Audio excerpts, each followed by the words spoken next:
Have you ever listened closely to a soup pot bubbling late at night? Not the kind you find in a cheerful kitchen with the scent of herbs and warmth in the air, but something different. Imagine this instead, a stone kitchen deep underground, its walls blackened by centuries of soot and stories. A single candle flickers in the corner, its flame stuttering with every breath of the cold, damp air. In the center, a large iron pot simmers slowly on an old hearth. Steam coils upward, curling like fingers around the wooden beams overhead. And if you lean close enough, too close, perhaps you might hear something beneath the bubbling. A whisper, a name, a memory. They say that long ago, in places too ancient for maps and too strange for history books, there were soups not made from chickens or lentils or roots, but from people. Yes, people, teeth, bones, even marrow. It sounds absurd, doesn't it? The kind of tale a grandmother would mutter over her shoulder to frighten children from playing near the fire. And yet, these whispers haven't gone silent. They drift across centuries from old battlefields and crumbling monasteries, from plague-ridden cities and forgotten medical texts. The idea that someone somewhere once stirred a pot filled with human remains is not just a campfire tale, it's a recurring echo in folklore, in medicine, in ritual. But was it ever real? That's what we'll explore gently, layer by layer, like peeling back the steam of that old pot to see what lies beneath. We begin tonight not with evidence, not with judgment, but with curiosity. Because the strangest part about this legend is how often it returns. In a medieval English village, mothers once whispered that witches brewed soup from the bones of newborns. In a forgotten Chinese apothecary's scroll, a formula survives for a broth made from ivory of the smiling dead, interpreted by some to mean teeth. In an ancient Egyptian papyrus, priests speak of sacred stews made from the bones of the righteous to grant visions to those who dared sip it during solstice. Again and again, across cultures and centuries, the idea emerges like a shadow that refuses to die. And it all seems to return to one thing, a belief that human remains, when consumed, grant power. Power to heal, power to see, or power to control. But before we fall too deep into theory, let's imagine the first time someone might have ever considered such a thing. Perhaps it was after a great battle, a field soaked in silence, the stench of blood thick in the air. A lone figure walks among the dead, not with grief, but with intent. He carries a sack and a blade. He chooses bones clean, large, unbroken. He doesn't speak. No one does. Later, deep in the woods, the fire crackles. Bones boil in water pulled from a creek. There are no herbs, no salt, only silence and steam. And when he drinks, he believes, truly believes, that he's drinking the strength of the fallen, that their courage, their rage, their pain will now live in him. Was he mad, or was he a priest? A doctor? A soldier? That's the thing about stories like this. They wear many faces. Some are tragic, some are monstrous, and some are strangely familiar. Because even today, we still believe in the power of the body. We save baby teeth in little boxes. We grind bones for fertilizer. We harvest marrow for medical miracles. Perhaps we're not so far removed from those early whispers. So tonight, as you settle in and your breath slows, let this tale simmer like an old stew on the hearth. We will not rush to judgment. We will not scream in horror. We will simply listen carefully to the echoes that rise from the pot, because in the next chapter, we'll open an ancient scroll and read a recipe meant not for taste, but for transformation. Sleep softly, dear listener. The soup is just beginning. The lid lifts slowly. Steam rises in soft curling ribbons. And there, floating in the cloudy depths of a centuries-old memory, is something more than just bone. It's belief. You see, in ancient times, before hospitals, before microscopes, before we understood anything at all about bacteria or viruses, the body itself was thought to hold a kind of sacred wisdom. Every part from the fingertips to the marrow was considered a vessel of spiritual energy. And when that body belonged to someone revered, someone holy or strong or wise, their remains were thought to retain that essence even after death. And what better way to absorb that essence than by consuming it? This is the strange philosophy behind some of the most peculiar recipes in the annals of ancient medicine. Let us journey now to a dusty apothecary tucked between temple walls in Ming Dynasty China, sometime in the 15th century. The shelves are lined with scrolls and wooden drawers, each labeled with elegant brush strokes. Ginseng root deer, antler dried scorpion, and one scroll yellowed and brittle carries the faint scent of sandalwood and old ink. It's titled simply, Tang of the Spirit. Its ingredients, 5 pieces of human rib, preferably from the recently deceased, 3 teeth, a shard of skull, boiled with white lotus licorice root and rainwater collected on the 7th night of a waxing moon. It was believed that such a concoction could help quiet the restless heart, return clarity to the dreaming mind, and drive out shadows from the soul. Of course, even then, such recipes were rare, whispered about, more than they were practiced. But they reveal something deeply human, a longing to understand illness, not just as physical decay, but as spiritual imbalance. The Chinese were not alone. Let us drift west now across mountains and deserts until we reach the Paracelsian physicians of Renaissance Europe. Followers of the radical Swiss alchemist Paracelsus, they believed that everything in the universe had a signature, a hidden language of symbols and energies. If a person suffered from weakness of the spine, they might be advised to consume a broth made from vertebrae. If plagued by melancholy, a soup infused with the skull of a joyful man, preferably someone who had died laughing, might restore balance. And yes, these recipes existed in real manuals. The 1679 German text, Ars Medica Occulta, includes a passage detailing the ideal preparation of elixir of cranium humanum, or essence of human skull, dried, powdered, and dissolved into wine or warm broth. There was no question of taboo. In fact, it was thought noble, especially if the bones came from the remains of saints or martyrs. Which brings us to the idea of the blessed bone. In the Christian world, the relics of saints were revered not just as symbols, but as sources of actual transferable power. A splinter from a saint's femur, a vial of dried blood, a molar carefully kept in gold casing. Pilgrims would travel across countries to be near these relics. Some claimed to be healed simply by touching them.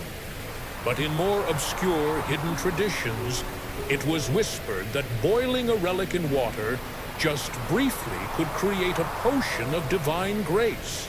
Not for profit, not for mass use, but for moments of great spiritual crisis.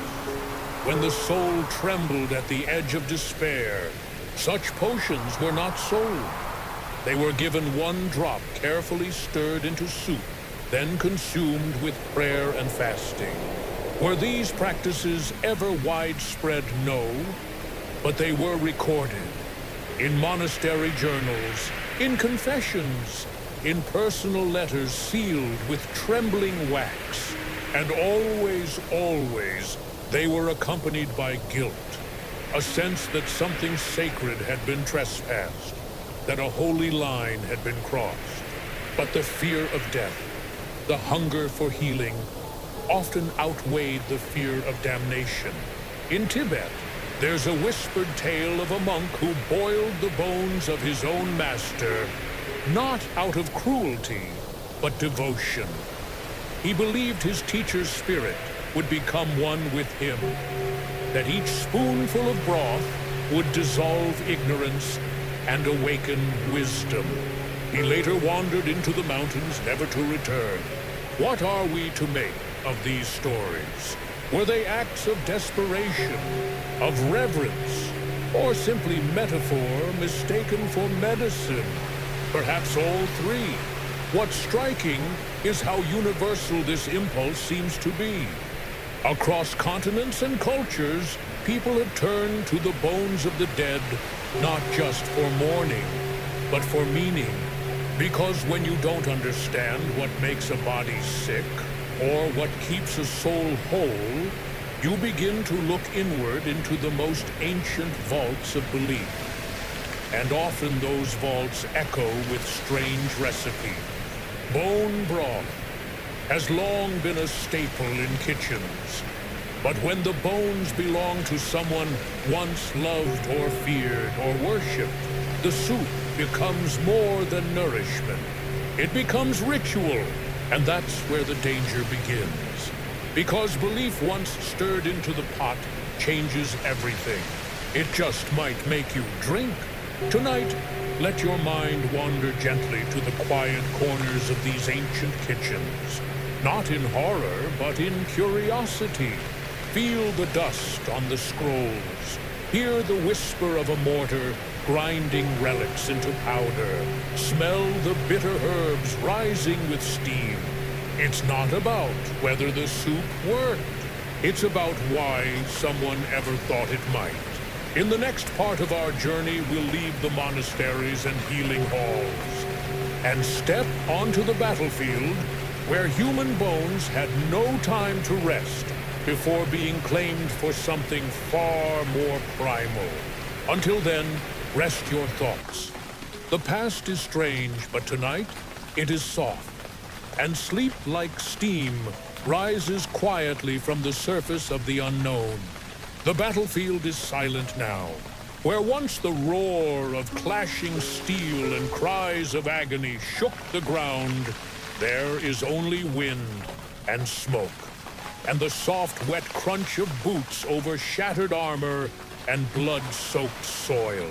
The year might be 1813, or 1357, or some other dark hour from the long scroll of human history. But the scene is always the same, bodies strewn like discarded puppets, their strings cut by war. And in the aftermath, when the thunder of violence fades, the scavengers arrive. Not always with malice, sometimes with hunger, sometimes with reverence, but often with a purpose far more practical than poetry. Because bones, you see, are useful. Let us step now into the bitter winter of the Napoleonic Wars. The Battle of Leipzig has ended. Over 90,000 men lie dead or dying. Horses, too, thousands of them, bloated and still. Burial is impossible. The ground is too hard, the numbers too great. So the dead are left to rot until the living begin to find use for them. One British soldier writes in his journal, the locals came not with prayers, but with carts. They took the bones. I asked what for. To send west, said the man, for the mills. What mills, you ask? Bone mills. Yes, these were real factories designed to grind bones, especially animal bones, into fine powder used as fertilizer.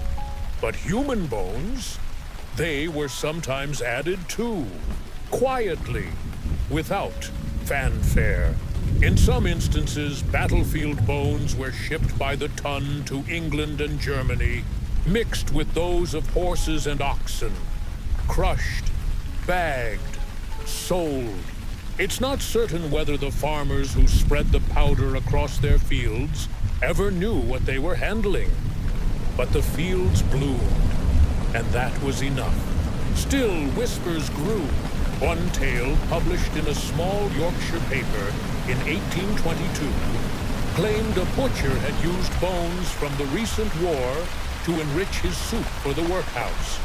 No charges were brought. The rumor died quietly. But such stories were not unique to Britain. Let us travel back now to medieval Prussia, to the siege of a small fortress near Dansk. The defenders were outnumbered, and when the gates fell, few survived. A letter from a traveling monk recounts a strange scene days later: a woman boiling water over a campfire, tossing bones into the pot. She claimed they belonged to her husband and others, and that drinking the broth would protect her from the plague. A horrific image, perhaps, but remember, this was a time when death was everywhere, and superstition lived where science did not. In many cultures, boiling the bones of the dead was not an act of desecration, but one of communion. To keep the essence close, to take in their courage or their strength, or simply, in the most desperate of cases, to survive. Because war doesn't only kill, it starves. And there are stories buried deep in wartime archives of soldiers stranded behind enemy lines.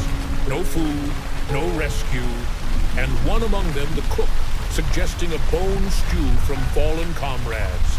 A war crime today, yes, a horror.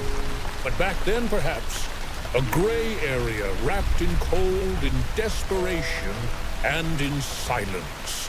Those who survived such things rarely spoke of them. But even when not consumed, human bones served other uses in times of conflict.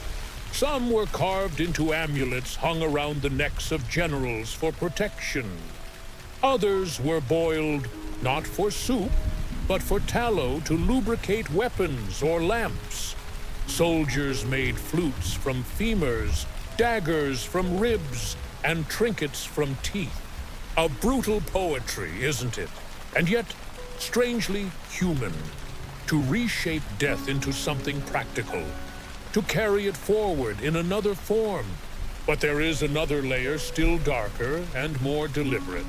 In the blood-soaked valleys of 18th century Eastern Europe, there were rumors of warlords who believed eating the bones of their enemies would make them invincible. Not raw, no.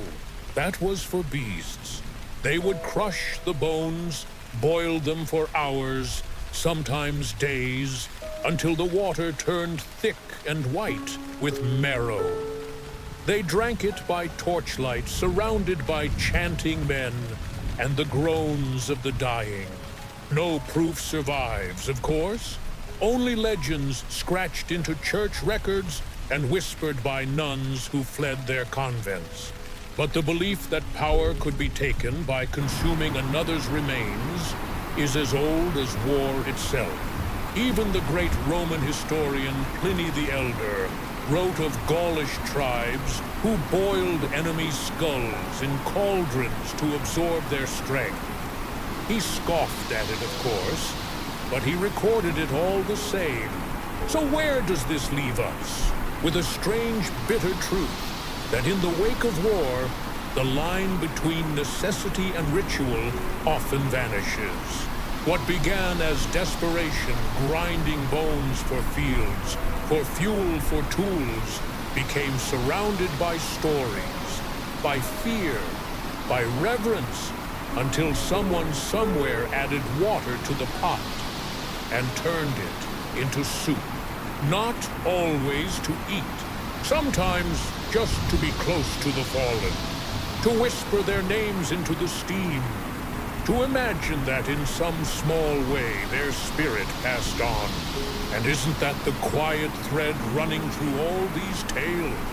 Not horror, not madness, but a kind of longing, a desire to hold on, to use what remains, to make sense of death in a world that never stops dying. Tonight, as you rest, let your mind drift across those ancient fields. Hear the hush that follows every battle. See the carts rolling in, not with soldiers, but with farmers, scavengers, and believers. And as the steam rises from their pots, remember, every bone tells a story. In the next part of our journey, we'll leave the battlefield and step into folklore, where witches stir their cauldrons not for war, but for something far more mysterious. For now, rest. The past is heavy. Let it settle softly over you like ashes. The fire crackles gently. Somewhere in the clearing beneath a sky hung with low-hanging stars, a black iron cauldron swings slightly over glowing embers. The forest is still, except for the rhythmic pop of sap in the firewood, and the occasional hoot of a distant owl. A figure stirs the pot slowly, rhythmically, with a long, worn ladle. And though you cannot see her face, the scent that rises, a strange mix of lavender moss and marrow, tells you that this is no ordinary stew. No, this is a witch's brew, not from the stories you were told as a child with green skin and flying brooms, but from folklore far older and stranger tales whispered by hearths in cottages tucked deep in the wild. And what simmers in her pot might be soup, or spell, or both. For as long as humans have feared the unknown, witches and cauldrons have haunted our imagination. They appear in stories from nearly every corner of the world. And so often, the image is the same. A bubbling black pot, bones floating inside, herbs dangling above, and a woman sometimes terrifying, sometimes wise, murmuring words not meant for the ears of men. But what's inside the pot? That's where the mystery begins. Let's wander back slowly to the British Isles. In early Celtic folklore, there's the tale of the Cauldron of Andabayan, a magical pot that could restore life, heal wounds, or reveal the future. But it required a sacrifice. Bones were placed within. Sometimes animal, sometimes not. In Welsh myth, the witch goddess Ceridwen stirs such a cauldron for an entire year, seeking a potion of wisdom. The brew contains rare roots, sacred waters, and bones of unknown origin. The tale says her apprentice gains the wisdom, instead becoming the legendary bard Taliesin. Not all witches were so benevolent. Across Scotland and Ireland, peasant folklore tells of bone soups brewed under full moon's concoctions, made not for healing, but for cursing. The bones of the deceased stolen from graves were boiled with nettle and belladonna. The broth was never drunk. Instead, it was poured at a doorstep or over a field, bringing illness, madness, or ruin. But why bones? To the people of those misty, moor-covered lands, bones were the last vessel of the soul.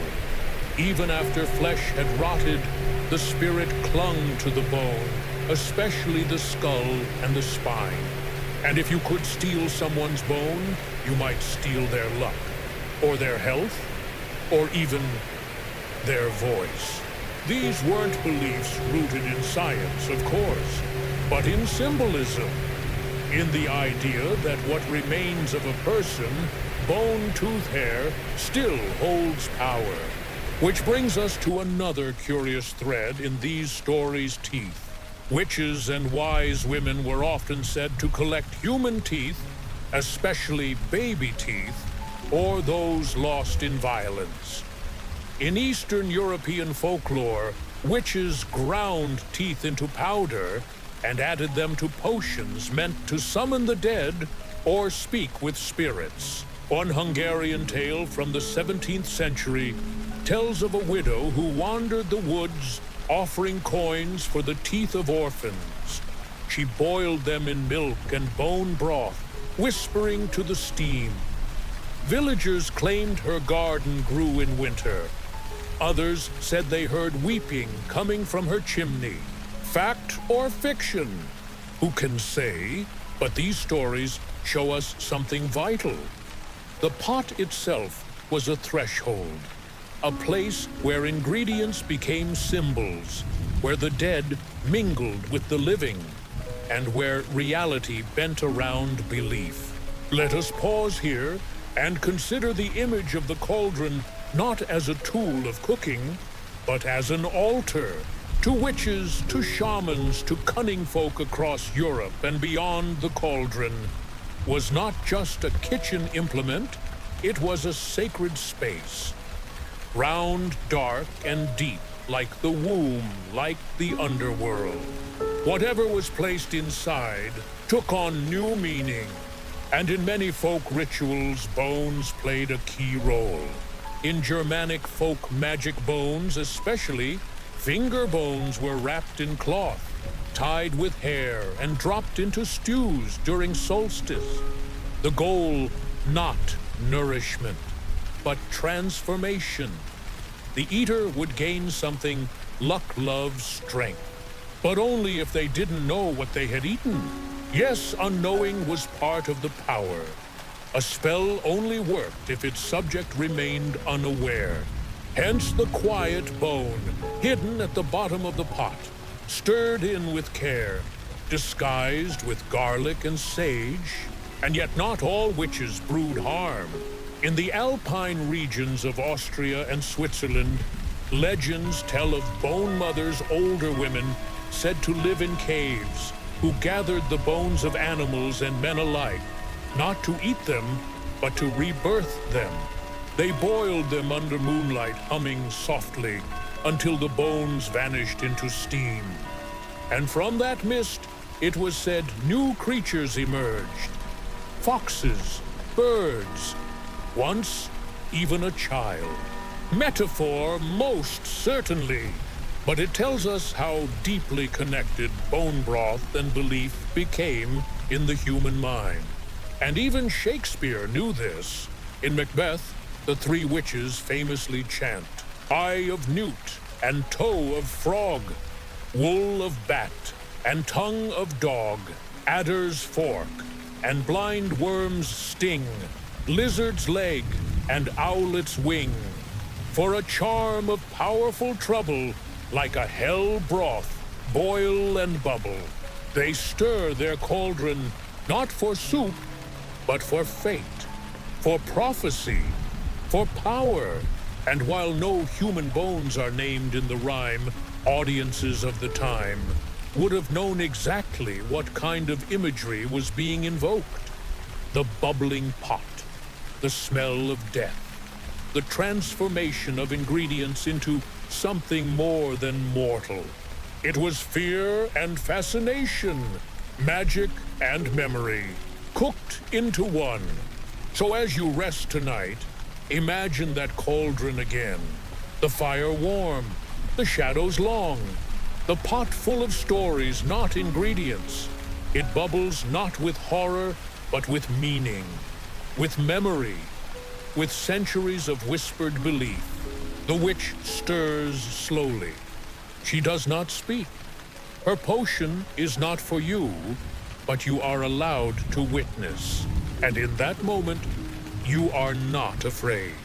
Because you understand now that even the strangest recipes come from a very human place. A desire to heal, to harm, to change, to remember. And in the next chapter, we'll descend into the world of those who traded not in whispers, but in flesh, the resurrectionists who stole the bones, and what they may have done with them next. For now, rest gently. Let the steam rise and the old tales settle like dust. Tomorrow we open the cellar door. There's a certain kind of silence that hangs in old cemeteries at night. It's not the silence of peace, but of watching. The trees seem to hold their breath. The soil feels newly turned even when it's not. And somewhere in the distance, the faint creak of wooden wheels on cobblestones getting closer. It's London, or Edinburgh, or Dublin. The year is 1825. Midnight.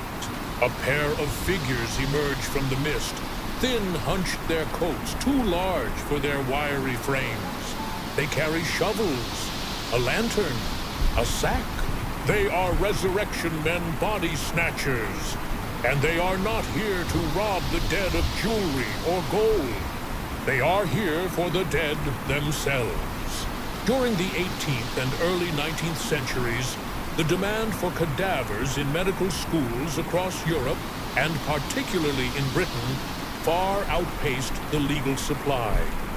Doctors needed bodies to study. Students needed corpses to dissect. But the only lawful sources were those executed by the state, and those were few. So a new economy was born. The resurrection trade. Body snatchers would dig up the freshly buried, remove the corpse under cover of darkness, and deliver it before dawn to an eager professor's door, no questions asked. Payment was swift, often generous. But that's not the part most people know, because hidden within this grim business of anatomy was something even stranger. A secret economy of bone and broth. Let's go deeper. In certain circles, especially among those blending medicine with superstition, parts of these corpses were not always used for dissection. Some were set aside. A finger bone, a rib, a tooth, the base of a skull. Not for study, not for science, but for recipe. There are cryptic entries in personal journals from the era. One surgeon in Manchester writes, "Boiled a humerus in the old apothecary's pot. Must inquire about that receipt from Vienna bone elixir for melancholia."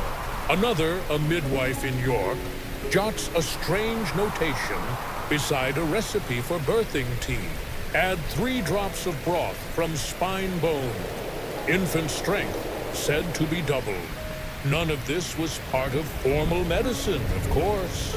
But beneath the polished lecture halls and elegant hospital wards, there was another layer, a dusty, flickering world where bones were boiled for belief. And the resurrection men, they often knew. They weren't just delivering corpses. They were sometimes delivering ingredients. In Edinburgh, a particularly infamous pair, Burke and Hare, made headlines for something even darker. In the 1820s, they bypassed grave robbing entirely and began murdering lodgers in order to sell the bodies. They were eventually caught, tried, and hanged. But during the investigation, one strange rumor surfaced quietly in the background. A neighbor claimed she saw a small black pot boiling in their kitchen late at night.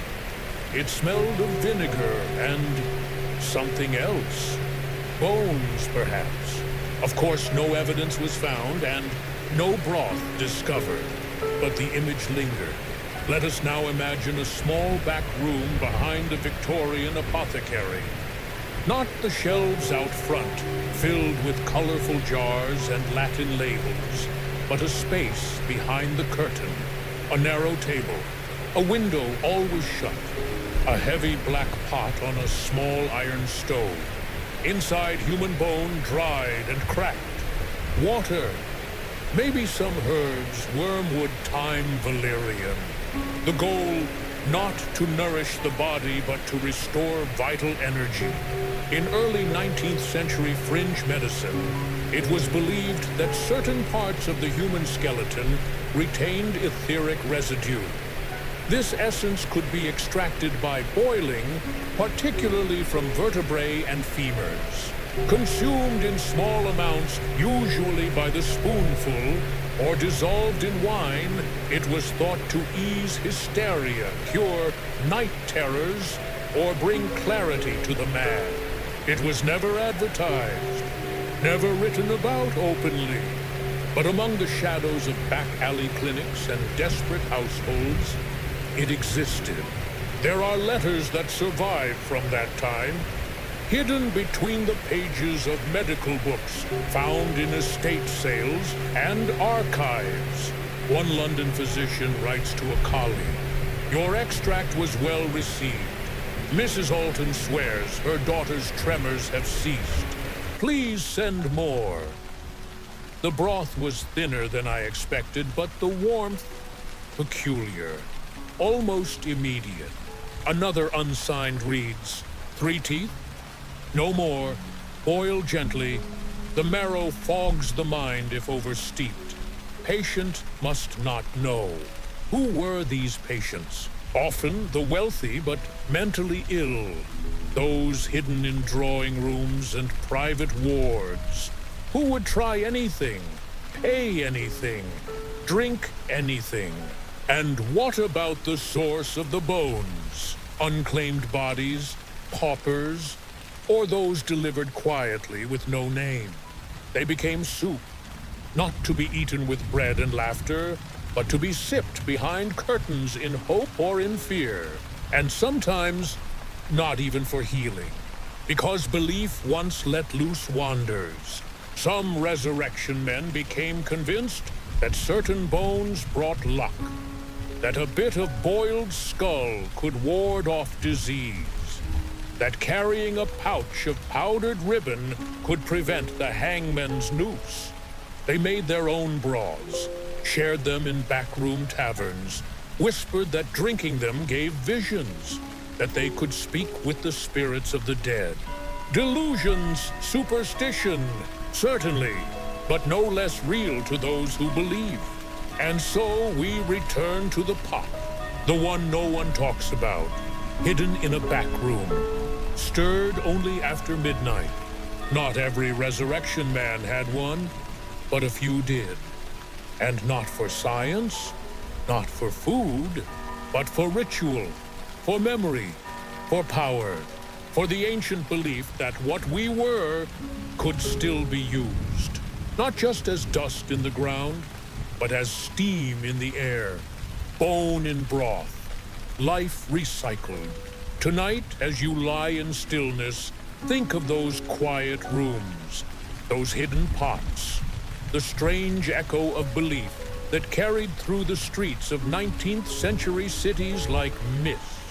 Not to frighten you, only to remind you the line between medicine and myth has always been thin. In the next chapter, we'll uncover one of the strangest cases of all, a forgotten woman, a public trial and a soup pot found bubbling in her home, filled with something no one expected. But for now, sleep gently.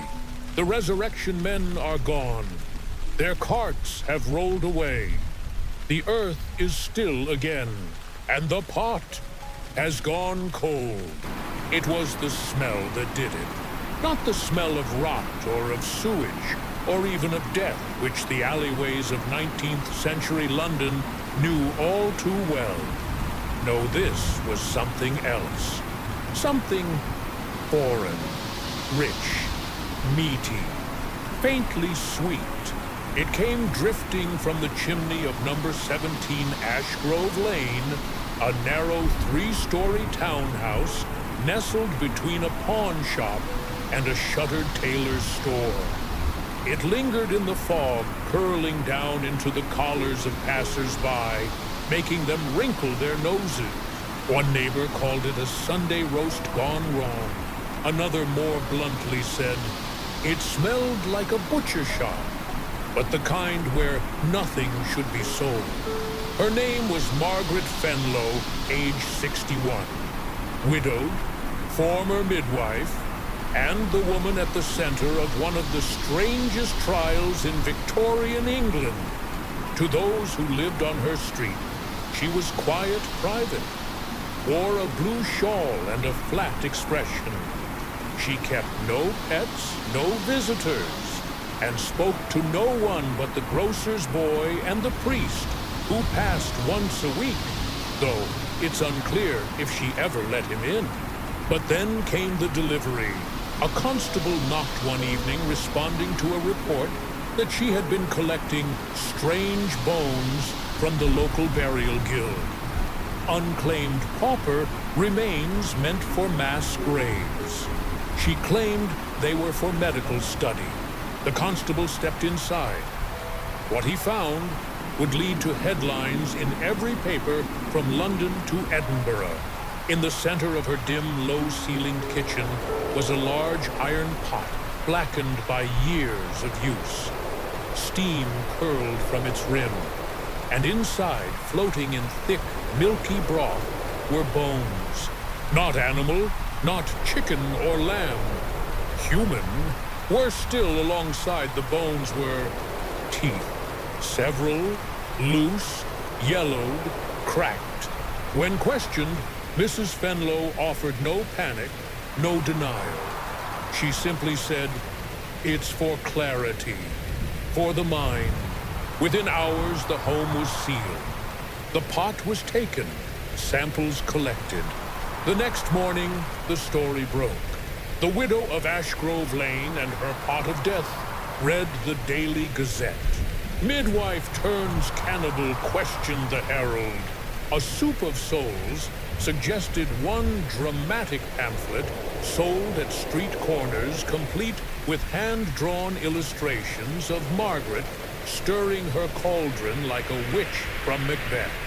But the trial that followed wasn't about murder. No bodies were missing. No one had died suspiciously. The bones, as it turned out, were from legally acquired sources, pauper burials, hospital disposals, unclaimed remains. The charge, instead, was public indecency, unlawful possession of human material, and disturbing the peace.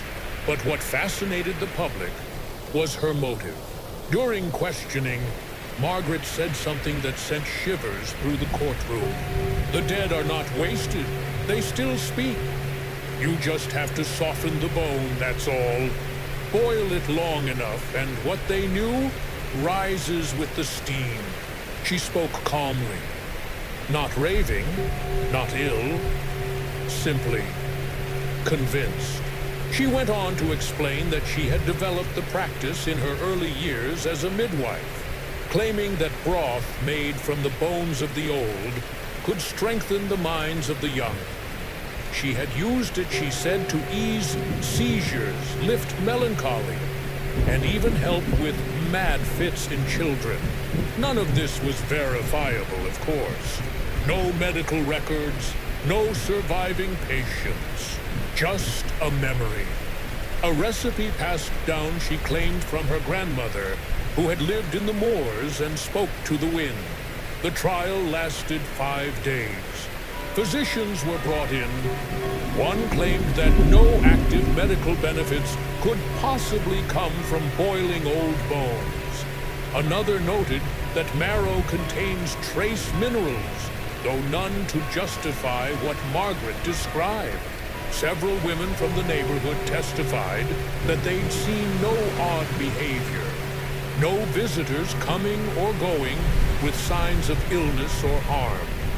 Only one, a former apprentice midwife, spoke nervously. She told me once that teeth hold secrets, that if you steeped them long enough, they told stories. No one knew what to make of it. Margaret never denied the soup. She never once said she didn't do it. Only this: I did what I was taught. What was always done, You just forgot. In the end, the court could not charge her with murder, nor prove she had ever harmed anyone. But the spectacle, the pot, the bones, the belief was too strange to ignore. She was sentenced to 1 year's confinement in St. Hester's Asylum for evaluation, and her home was sealed by city officials. And yet, 2 months later, a nurse at St. Hester's quit suddenly. In her resignation letter, she wrote, "The smell came back. I smelled it outside her door, and I swear to you she had no kitchen." The letter was never addressed by the asylum. Margaret Fenlow remained there until her death 4 years later. Her story faded eventually, like all odd tales do. But in strange corners of London's East End, even now copies of her receipt, her recipe still circulate, passed among herbalists, curiosity seekers, and old crones who swear that it once cured a boy of fits, or a woman of grief, or a man of madness. What did it contain? No one knows the full version, but a fragment exists, written in slanted handwriting on brown parchment. Boil the bones gently, do not break. Add fennel for memory, lavender for dreams. Let teeth clack in rhythm 3 hours only. Drink warm. Do not speak. Perhaps it was nothing more than delusion. A lonely woman stirring stories into her soup. Or perhaps, just perhaps, Margaret knew something we forgot. That the dead are not entirely gone. That their memories cling to their bones. That boiling water, steam, and silence can bring forth not horror, but wisdom. And when the fire is low and the pot is still, you can listen. Tonight, as you drift into sleep, imagine her kitchen once more. The window shut, the candle low, the pot gently bubbling. Not with malice, not with murder, but with memory. A strange woman, alone in the world, preserving something ancient. A ritual, a recipe, a whisper in the steam. And in the next chapter, we'll travel far away from cities and courts into temples and tombs to explore how bones became sacred and how soups of the dead once aimed to cure not the body, but the soul. Until then, rest softly. The trial is over, and the pot still simmers. There is a hush that lingers inside old temples. Even before you step through the stone gates, you feel it a kind of stillness woven into the air. Time seems slower, the wind quieter, and beneath it all, something ancient stirs, as if the walls themselves remember things too old for language.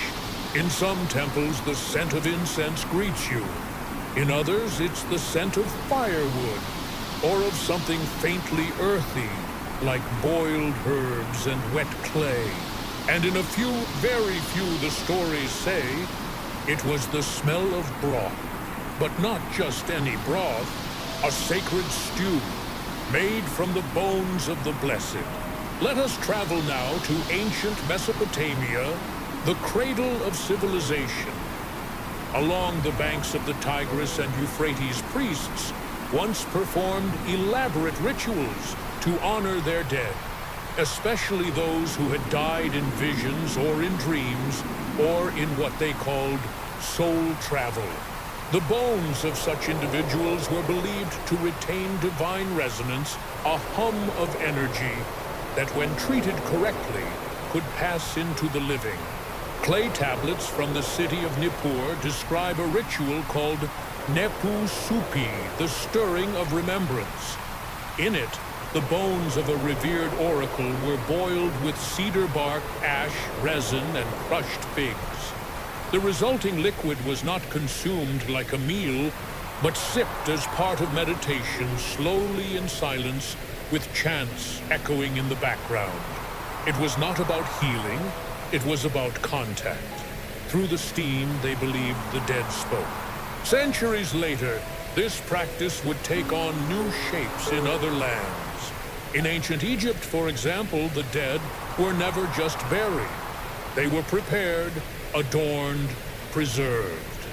Their bones, especially the jaw and spine, were considered powerful conduits for the afterlife. In one fragment of the Book of the Dead, there is a passage often translated as, "Boil the neck of the righteous with lotus, and let their voice return in the rising mist."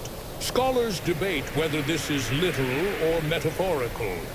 But among certain mystery cults, small, secretive religious sects, it was rumored that broth made from the dried bones of mummified priests was used in dream rites.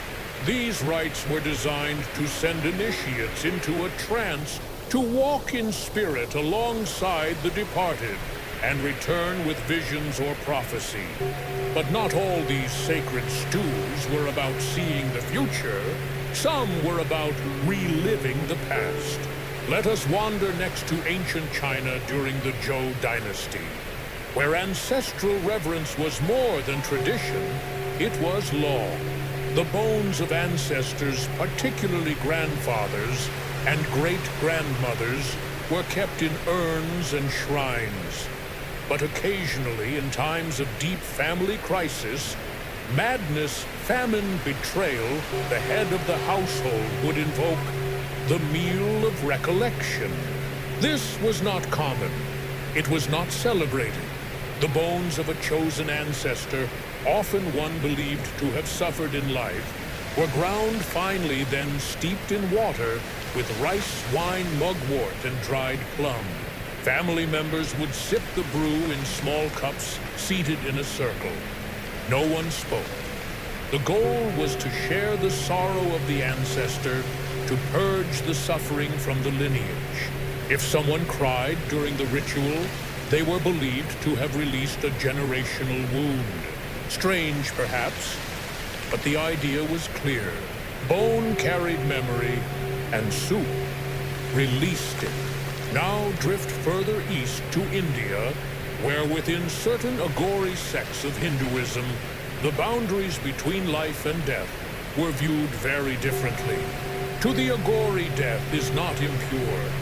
The body in all its forms, even decaying, is a vessel of divine expression. Some practiced meditations beside corpses. Others wore skulls as symbols. There are stories rare, controversial, mostly whispered of ritual stews made from cremated remains, mixed with clarified butter tulsi leaves and river water. Not for consumption by all, only the master, only once, only under the full moon. It was believed that this act allowed the Aghori sage to see through illusion, to digest karma itself, and step beyond the cycle of rebirth. In the Andes, among the Inca, and even earlier peoples, ancestors were sometimes exhumed, cleaned, and kept in the home. During special festivals, families sat beside these preserved skeletons, speaking with them, offering them food, and in a few recorded cases, preparing broth infused with ashes, not in disrespect, but in love. To share the body, even in its final form, was to honor the bond that could not be broken by time. So what do all these strange, scattered stories tell us? That soup made from bones was not always food. Sometimes it was medicine for the soul. Sometimes it was a bridge to the other side. It wasn't about taste. It was about connection. The pot again becomes something sacred. A cauldron not of horror, but of memory, of reverence, of story. And bones, stripped of their flesh, become more than remains. They become reminders. Let us return for a moment to the present. Today, we make bone broth for collagen, for gut health, for comfort. We sip it to heal from surgery, to warm us on cold nights, to soothe the body. But long before science named its benefits, our ancestors believed in something else. That bone broth could soothe not just the flesh, but the spirit. And in rare, hidden corners of the world, some still believe it. So tonight, as the candle beside your bed flickers low, think of the temples, of the hush that falls when sacred pots are stirred, of the families sitting in circles, sipping in silence, listening to dreams not yet theirs. And know that within the strange history of soup, there lies a secret that perhaps what we boil remembers, that the steam we breathe in might carry the voices of those who came before. And in the next chapter, we'll explore the folklore of those who heard those voices too clearly, who drank too deeply from the bone broth, and claimed it gave them visions, madness, or both. Until then, rest well. The temple doors are closed now. The stew has cooled. And the bones, they are listening. The vision came after the third sip. So the story goes, he was a shepherd, nameless in the legend, wandering the misty moors of northern Wales. One night, cold and half-starved, he stumbled upon a crumbling stone house and a woman with eyes like storm clouds. She gave him broth, thick gray, faintly sweet. He drank. He fell asleep beneath the hearth.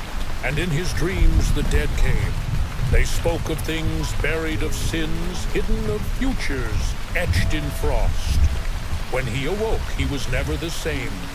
He wandered the hills for days, whispering in strange tongues, and then silence. No one knows if he died, or simply left the world in a different way. These are the stories that flicker in the shadows of folklore. Tales of bone broth, not meant to heal or nourish, but to open the mind to other realms, to see what lies beyond the veil of waking life. And for some, what they saw, they never unsaw. Let us begin gently with the oracles of Delphi. While not explicitly said to drink bone broth, there were whispered beliefs that certain decoctions used by the Pythia, the priestess of Apollo, contained powdered remains mixed with bay leaf and spring water. Descriptions of her trances are vivid eyes rolled back, voice distorted, body trembling. The priests said she spoke with the voice of the god himself. But some now wonder whether she may have been inhaling or ingesting something more ancient. A brew that whispered. In the Caucasus Mountains, old tales tell of the bone milk, a broth made from the bones of those who died during vision quests. It was drunk by the next generation of shamans who believed it allowed them to inherit the sight of the deceased. Some saw omens, others spoke with animals. A few, it said, went mad, wandering into the fog, never to return. Anthropologists debate the truth of it, but in one recovered journal from 1904, an Armenian field researcher wrote, "They sipped as if listening. The youngest wept. The eldest did not blink. One claimed to see the face of her dead mother in the rising steam." Move now to 17th century Russia, where small rural cults were said to consume broth made from saintly relics, not to honor the dead, but to become them. A priest's journal recovered from Smolensk records a disturbing confession. A woman claiming to have boiled the femur of a martyr into a thin broth mixed with honey and wild root. She claimed it brought visions, bright, spinning, terrifying. She was found days later staring at a blank wall, her hands motionless in prayer. The priest writes, she claimed to hear the saints whispering and feared to close her eyes. But not all such tales end in madness. Some describe visions of beauty. In West Africa, the Ashanti people once spoke of the memory soup, a ritual broth prepared during funerals of griots or storytellers. It was brewed with herbs, ashes of sacred texts, and occasionally bone fragments of the deceased. Elders would sip it while singing. It was said to allow the voices of the past to enter to remind them of long-forgotten tales and songs. The experience was not madness, but memory. Not a curse, but continuity. One song translated, we drink the bones to remember. We sing so they may return. In steam and silence they speak. Still where there is vision, there is also the risk of falling too deep. In rural Siberia, hunters would sometimes consume broth made from the bones of wolves, believing it would sharpen their senses. But when a young hunter used the bones of a dead shaman, instead stolen from a snow-buried grave, the results were different. For 3 days he screamed of fire in the sky, spoke in a voice not his own, drew symbols in blood and soot. On the 4th day he was silent. He never hunted again. His wife later confessed he had whispered, I drank him. Now I can't spit him out. These stories blur the line between hallucination and haunting. And yet, in modern terms, we might try to explain them differently. Could the bone broth have fermented improperly? Could herbs like belladonna datura or ergot have been accidentally or intentionally added to the pot? Indeed, some records show that witches' brews included psychoactive plants. If bones were added, whether symbolically or literally, the resulting effect could be a trance-like state, confused with spiritual vision. In one 18th century English almanac, a recipe for dreamer's soup includes a pig's vertebrae, sage, ground poppy seed, 2 drops of grave oil composition, unknown. Warnings in the margins read, take not more than 2 spoonfuls. Do not sleep alone. In the Carpathian villages of Eastern Europe, folklore speaks of soup blindness, a condition afflicting those who drank broth made during eclipses using bones from suicides or drowned men. Symptoms included blindness, yes, but also prophetic sight. The afflicted spoke in riddles, named deaths before they occurred, laughed when no one else did. One local poem reads, he drank what should not boil. Now the river speaks through him, but his eyes will never wake again. So why did these tales persist? Because bone in the eyes of the old world was not just structure, it was storage. It held life, but also memory, mystery, and madness. And when softened by heat, it was believed to release more than flavor. It released essence. The idea that visions could come from bone broth is not about culinary error. It is about ritual ingestion of remembrance. The belief that we might taste the past, swallow the spirit, and see what lies beyond the firelight. And so tonight, as the last page of the day turns, let your mind drift. Not in fear, but in fascination. Imagine the pot again, the steam fragrant and thick, the bones bobbing softly as if whispering, and you seated before it, holding a cup. Would you drink? Would you risk the vision? Would you sip gently and wait for memory to rise? Or would you close the lid and let the bones sleep? In our next chapter, we leave hallucination behind and descend into the darkest depths of rumor A place where bone soup was not a sacrament, but a scandal. A place where pots were seized, families fled, and secrets boiled to the surface. For now, sleep well. Let the steam fade. Let the bones rest. And let your dreams be your own. It began as scandals often do with a letter, folded tightly, sealed in wax, and slipped beneath the heavy oak door of the town magistrate. The handwriting was shaky, uneven, anonymous. The message inside was brief, but chilling. You must come to Ashwell Hollow. The widow is boiling what should be buried. No name, no address, just that. Ashwell Hollow. A village so small, so quiet, that maps had begun to forget it. But within days, word spread, and the sleepy hamlet would never be the same again. Ashwell Hollow was nestled in a shallow vale in Yorkshire, hemmed in by fog and thistle. Fewer than 100 souls lived there in 1849, mostly shepherds, weavers, and those who preferred to be forgotten. At the edge of the village stood a crumbling stone house known as Thistle End, and within it lived Edith Moore, age 74. Locals called her the Hollow Widow, not out of cruelty, but because she had lived there alone for nearly 40 years. She wore the same black shawl each day, tended to a small garden of rosemary and white sage, and was known for her quiet nature and her broth.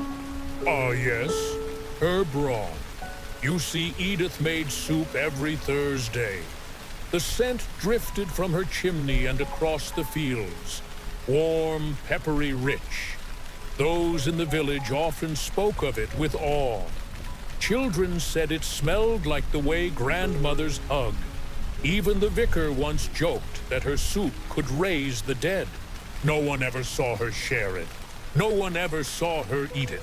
But the pot boiled, and the smell remained. Then came the day the postman collapsed on her path.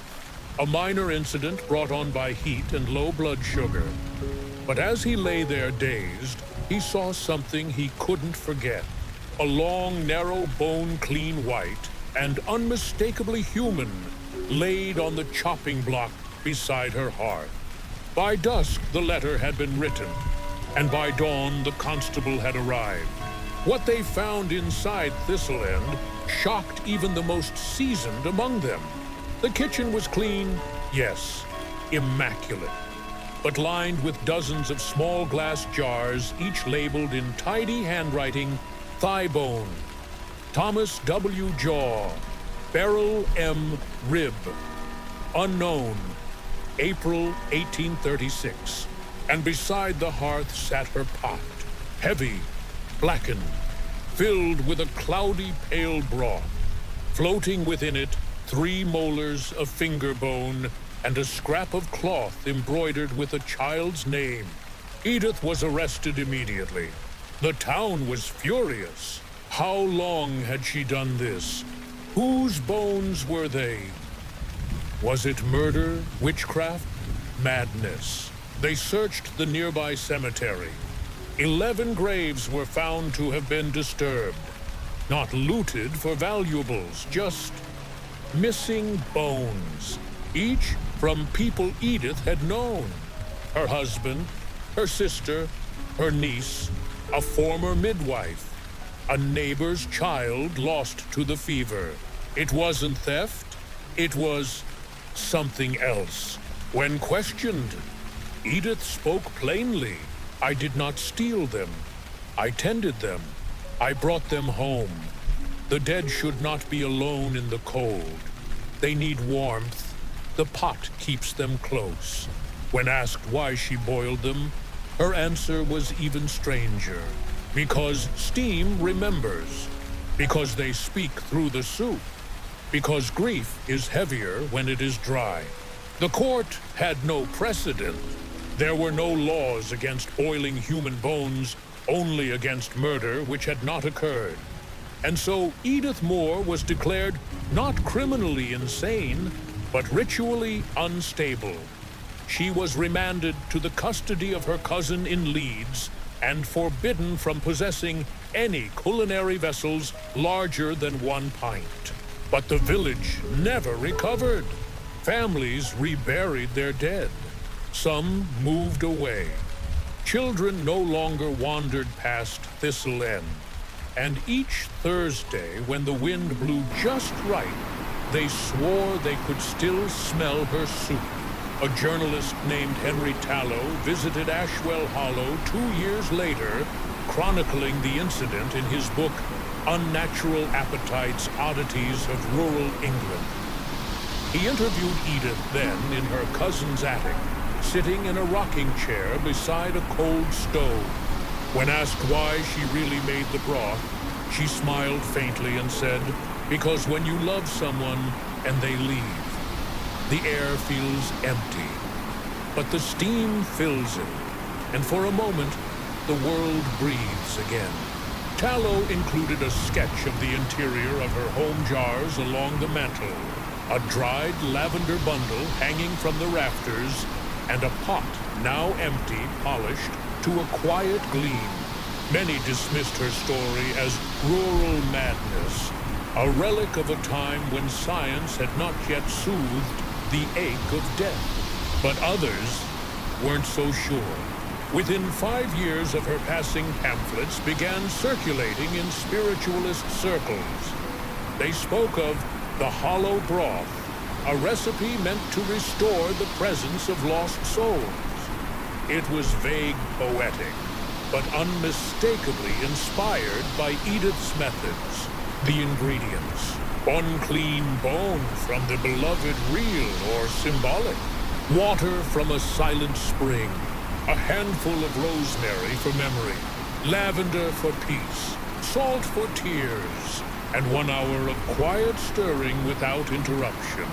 No one claimed it brought the dead back, but some said it brought clarity. Some said they dreamed of voices. Some said the steam curled in the shape of someone they once knew. And so the scandal of Ashwell Hollow became something stranger than crime.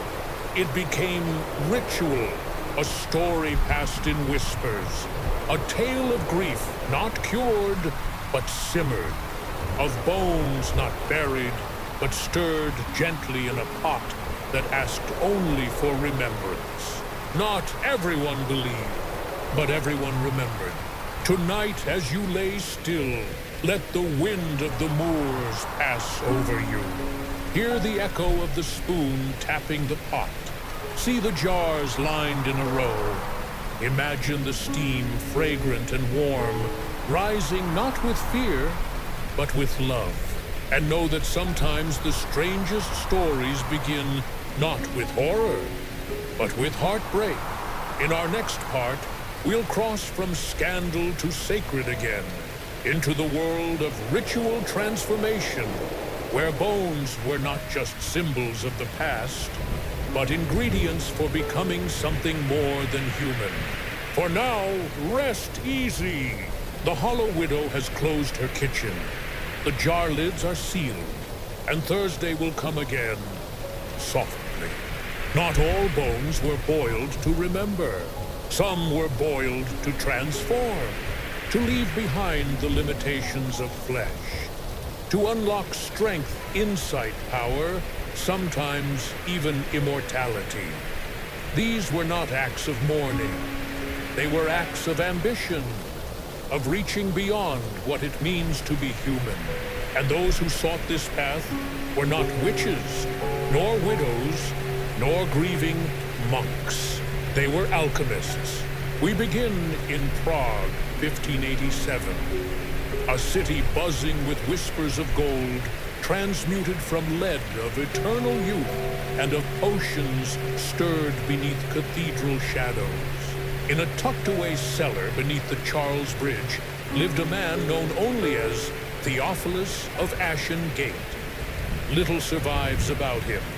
No portrait, no grave, only a battered folio titled De Ossibus Veritatis, on the bones of truth.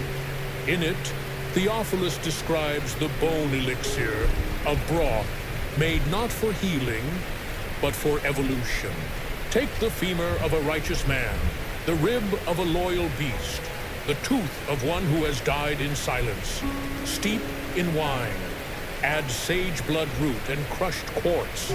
Boil until the scent becomes memory. Drink before dawn. Speak no words for 1 hour. Then listen to the bones within your own. Was it metaphor, madness, or something else? Other texts soon appeared across Europe and into the Ottoman East. Scrawled notes in margins, recipes hidden inside grimoires. Always the same theme. Bone, when treated properly, could awaken the hidden self. In 17th century Venice, a nobleman named Alessandro Caprino claimed he had prolonged his life by decades, using osso brodo dell'anima, a bone broth of the soul. His method involved boiling the shoulder blades of executed poets with myrrh and seawater.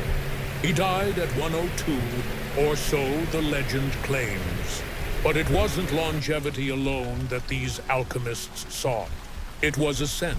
In northern Persia, Sufi mystics spoke of a hidden order known as the vessels of flame. They believed that human limitation could be boiled away literally through a process called tasfiya al-izam, the clarifying of bones. Ceremonial broth was brewed from the bones of volunteers, those who had chosen death in pursuit of transcendence. The ritual involved 9 days of silence, followed by 9 hours of fasting, and then a single sip. The drinker would then sit in a circle of white chalk and await the separation when their soul, loosened by the broth, might rise and walk freely. Some claim to have glimpsed celestial beings. Others screamed for days. A few disappeared entirely. No one ever sipped twice. But the practice was not confined to the East. In the Scottish Highlands, fragments of a lost manuscript titled Marrow of the Moon describe a Highland Druidic rite. Boil the bones of your enemy, your mother, or yourself if you have faced death without blinking. In the broth lies memory. In the memory lies essence. In essence, change. The Druids believed that bone broth could reshape the soul, turn cowardice to courage, confusion to clarity. They didn't drink it often, only once, only when one path ended and another began. A shepherd might drink it before becoming a chieftain, a widow before joining the warrior ranks. It was a rebirth by steam. And then there were the bone keepers of Bohemia. Little is known about them save for a single letter found in a monastery attic, dated 1712. They do not write, they do not bury, they boil. For every death, a broth.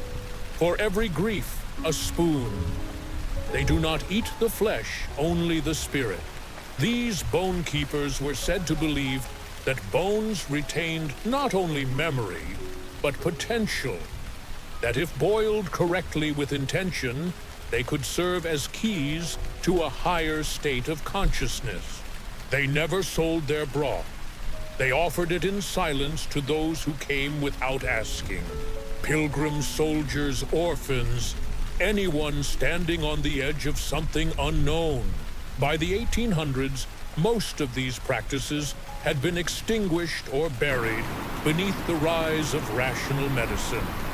Science no longer needed bone for spirit. It needed it for X-rays and surgical training. And yet, the whispers lingered.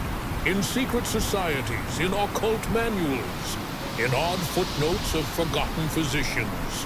One such note, scribbled by a London apothecary in 1861, reads, "The broth of Gregory W. taken under moonlight as instructed. produced visions of remarkable lucidity. I saw not heaven, but possibility. I saw the shape I might have been. But why bones? Why always bones? Because bones are the last to decay, the most durable, the least changed. And so to the alchemists, bones were the anchor of identity, the part that remained when all else had gone. To consume them, even symbolically, was to take on that endurance, that structure, that permanence, but only if done with purpose. Without purpose, it was just soup. So what did these seekers believe they were becoming? Not gods, not ghosts, but selves unshackled from time, fear, limitation. Bone broth was not the goal. It was the door. And so as the candle burns low tonight, ask yourself, if someone offered you such a broth, clear, warm humming with strange memory, would you sip it? Would you stir it? Gently feel the warmth in your hands and let it change you. Would you dare become something more? Or would you pass the bowl and remain? Either answer is fine. The bones don't mind. They've been waiting in silence for centuries. In our next part, we descend again into the shadows of secrecy. We'll uncover the whispered testimonies of those who claimed to hear the bones speak back, where broth became voice and steam, a message. For now, sleep softly.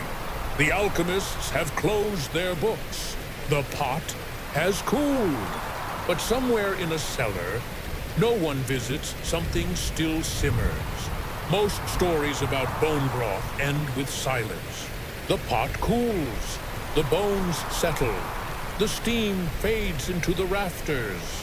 But in certain rare accounts tucked into the forgotten corners of personal journals and whispered across time, the silence was broken by a sound, a murmur, a whisper rising from within the steam itself.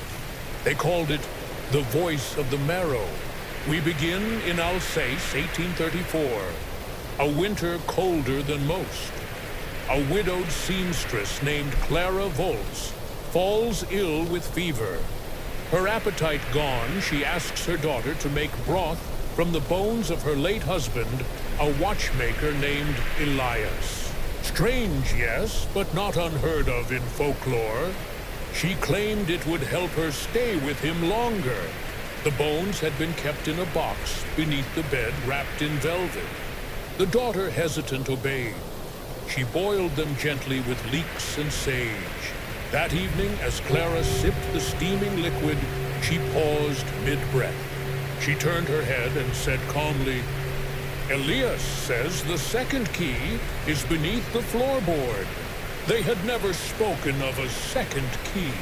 And yet when the daughter pried open the floor beneath the bed, there it was. A rusted iron key wrapped in twine.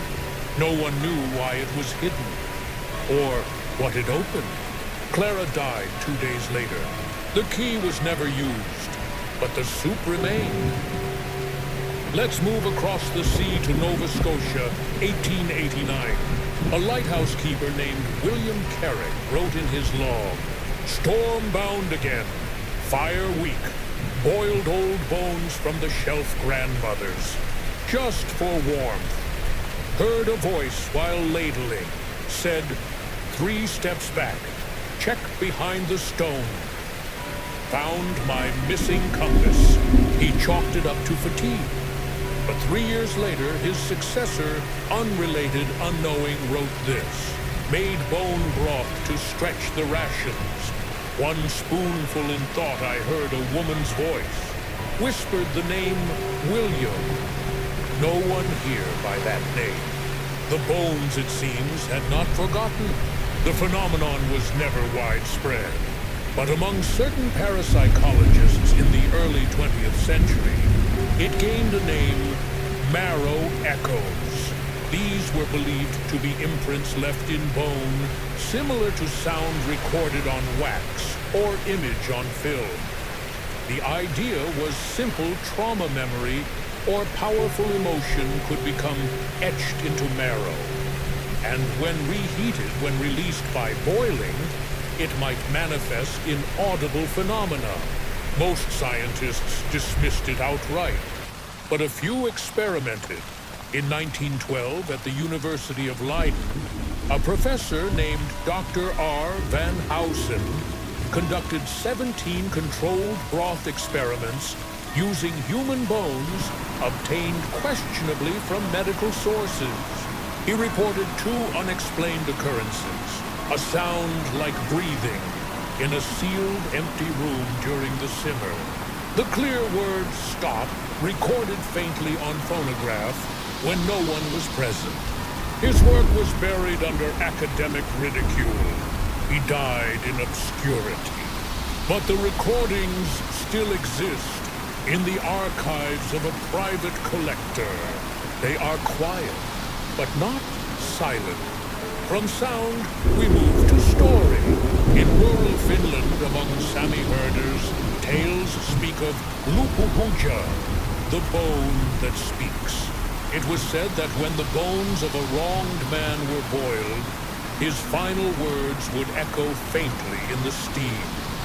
To hear them, one had to listen in stillness.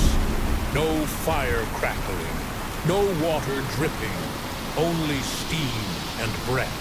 A farmer once boiled the bones of his missing brother Bones, found years later in a snowbank. The broth, it's said, whispered a single name, the name of the man who later confessed. In the deep woods of Louisiana, Creole folklore tells of a woman named Mama Noel, known for her bone soups. People came to her not for food, but for answers. She boiled the bones of those passed on always with bay leaf and clove and listened. Sometimes for hours, sometimes days. A child once asked her, "Do they talk to you, Mama?" She replied, "They never stopped. Y'all just forgot how to hear." Skeptics argue these are nothing more than grief hallucinations, the mind's way of filling the void left by the dead. And maybe that's true. Maybe the whisper in the steam is just our own voice echoing off the shape of memory. But what if it's not? What if bone holds more than calcium? What if it holds presence? And boiling it patiently, gently, is not desecration, but invitation. In modern Japan, a small shrine in the prefecture of Aomori offers a quiet ritual once a year. Yukari no Shiru soup of affinity. It is a ceremonial broth made from symbolic bones, never human now, but once they say it was different. The elderly priest once told a journalist off the record, "When I was a child, the bones were real, and the soup, it did not speak. But we always felt listened to." Today, the idea of bone whispers survives mostly in ghost stories, campfire tales, horror films. But once long ago, people believed that if you boiled a bone with love or grief or regret, it might boil back. It might sigh, or murmur, or say your name. Not to frighten you, but to remind you that you are remembered. That somewhere in the deep white hush of marrow, the story still lingers.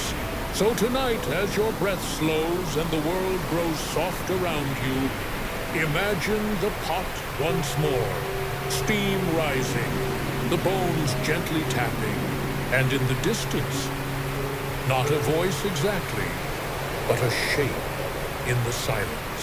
A syllable you almost recognize, a sound you almost forgot.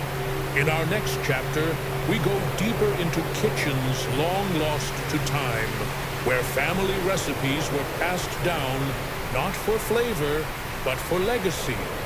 where soup became a way to preserve identity itself. Until then, sleep gently. The whispers are quiet now. The broth has said enough. It is often said that the heart of a family lives in its kitchen, not in its furniture, not in its heirlooms, not even in the faded photographs pressed into old albums, but in the aroma that rises from a simmering pot, in the recipes passed down with no written instructions, in the quiet knowledge of when to stir, when to taste, and when to let something cook just a little longer. And among the oldest, simplest, and most enduring of these family traditions, there is bone soup. Not always elaborate, not always seasoned, but always made with memory. And in certain corners of the world, it was more than comfort food. It was a vessel for identity, a broth that carried bloodlines, names, secrets, and sorrows, one bowl at a time. Let us begin in a stone cottage in the Basque Country, high in the Pyrenees, sometime in the early 1800s.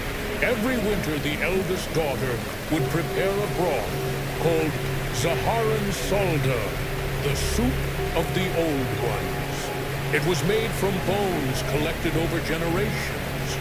Not human, not literally, but symbolic.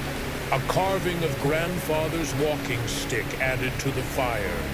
A pinch of dried herbs saved from a mother's wedding bouquet.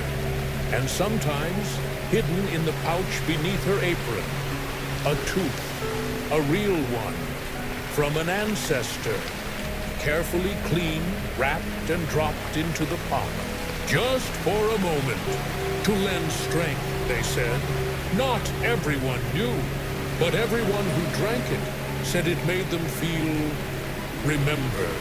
In rural Ethiopia, the Amhara people once prepared atmit, a spiced bone broth, thickened with barley, as a ritual during funerals and births alike. The same soup for endings and beginnings. Bones from oxen were used, but occasionally in rare cases of revered elders. Ashes from their remains were added to the broth, filtered through cloth, so the family could carry their wisdom into the next season of life. One grandmother reportedly whispered to her daughter, "Drink. Your father is in this. His silence, his fire. You'll need both."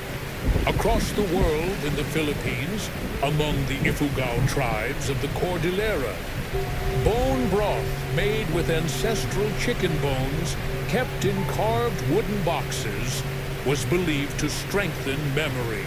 It was served to children when they asked about the past. But the act of preparing the soup was as important as drinking it. It had to be done in silence, with both hands, no shortcuts. Because the elders said, when you rush a broth, you forget a name. When you forget a name, someone disappears. In Jewish tradition, bone broth has long held spiritual significance. Chicken soup. Jewish penicillin was more than a cure for colds. It was an act of preservation, not just of health, but of heritage. During times of exile, displacement, and war, it was often the only recipe that survived. One survivor of the Warsaw Ghetto said, "We had no papers, no photos, but my mother taught me how long to boil the bones. And now, when I make that soup, I see her hands." Sometimes, legacy is not carved in stone. Sometimes it's stirred in circles. In West Bengal, India, a widow once told an anthropologist, "After my husband died, I boiled his shaving bowl with bones from his last meal. Not because I believed it would bring him back, but because I didn't want the last thing he touched to be cold." The broth was poured into the Ganges. She drank none of it. It wasn't for the body. It was a ritual of letting go. In the Andean highlands, there are recipes passed from mother to daughter where one ingredient is always listed last. Add the story. What does that mean? It means that no soup is complete without a memory spoken aloud. A story of the person whose bones or memory infuse the pot. Sometimes it's funny, sometimes sad, but always told as the broth simmers, because heat carries memory better than cold. And spoken words like steam rise upward, perhaps, to be caught by someone watching above. And so we find again that bones are not only structure, they are archives. To place a bone in a pot is to say, I remember. To stir that pot is to say, this still matters. And to serve that soup quietly, carefully, is to say, you belong to something that came before. Even today, echoes of this remain. You may know someone who makes broth when a loved one is ill, not from a recipe, but from instinct. You may know someone who says, my grandmother used to do it this way, even if they can't say why. You may have stood in a kitchen lifting the lid from a bubbling pot and felt a wave of warmth that wasn't just heat, but presence. That is ancestral broth. That is what they called in some villages bone memory. And so tonight, as we near the end of our journey, think of your own kitchens, of your own soups, of your own bones, literal or metaphorical. What have you inherited? What have you simmered? What names live quietly in your recipes, even if you no longer say them aloud? In the final chapters of this story, we'll move toward the strange and the surreal, where bone soup became legend, warning, even satire, where kings drank it, poets feared it, and charlatans bottled it. But for now, let this be a moment of stillness, a bowl set down, a spoon cooling, a breath taken between generations. Sleep well tonight. You are part of a story that simmers gently, still. History is filled with potions that promised too much, elixirs to regrow hair, waters to erase wrinkles, powders to cure heartbreak and hangovers alike. But none perhaps carried quite the strange allure or the dark theatricality of the bone broth sold to kings. Not by doctors, not by priests, but by charlatans, the tricksters of the royal courts dressed in velvet and fraud, bearing vials and recipes they claimed were ancient holy or scientifically undeniable. And the strangest of all, the bone broth of vital restoration, supposedly made from the marrow of the purest souls. We begin in France, 1672, at the court of King Louis d'Outre-Tombe, the Sun King, who feared death as much as he feared dullness. It was whispered that he summoned a peculiar man from Bohemia, a pale bird-like fellow named Miro, who promised him a broth brewed from bones soaked in the moonlight of virgins. The court was scandalized, but Louis listened. Miro claimed that this broth, clear as glass, fragrant as rosemary, could restore memory, awaken youthful strength, and delay decay. He presented it in a golden flask tied with a blue ribbon. Louis took a single sip. The next morning, he claimed, he dreamed without pain for the first time in 20 years. Miro was paid handsomely and gone by the following week. No one ever found his laboratory. Some said the broth was just veal and fennel. Others whispered it contained the crushed bones of monks who had taken lifelong vows of silence. Next, let us cross the Channel to England, where in 1720, King George IV was introduced to a self-declared alchemical chef named Ezekiel Blight. Blight had a book bound in black leather and bone buttons. He called it The Doctrine of Boiled Truth. Inside were dozens of bone-based recipes, each paired with a claim. to sharpen whitcalf skulls steeped with crushed pearl, to restore manhood lamb's spine, ginseng, and powdered tooth from a betrayed lover, to cure melancholy, human rib simmered with mint. George, a skeptical man, nonetheless permitted one tasting. For his dog. The dog barked once, then slept for 16 hours. Blight was banished from court, but copies of his recipes continued to circulate in secret societies for decades. Not all charlatans sold their wares to kings. Some pretended to be kings. In Vienna, 1803, a man calling himself Prince Gregor of Moldavia took up residence in an abandoned theater. He opened the House of Final Broth and charged patrons a fortune to sip what he called the bone wine of emperors. He claimed it contained shavings from the femurs of Caesar Attila the Hun and an unnamed pharaoh whose bones were found beneath a red moon. It was said to liberate the soul from mediocrity. In truth, it was mostly beef stock, wine dregs, and cinnamon. But the experience, the candles, the music, the cloaked servers created such a powerful illusion that people claimed visions, awakenings, even artistic inspiration. One poet wrote, "I drank, I wept. I wrote 12 verses before dawn. My pen burned like bone on fire." Prince Gregor disappeared one night during a thunderstorm, leaving only his cauldron behind still warm. Of course, not all charlatans meant harm. Some believed truly in the magic of their concoctions. In Portugal, a wandering healer named Tia Rosa de Sangue traveled from village to village in the late 19th century, offering memory soups brewed from bones of animals who had loved well and died gently.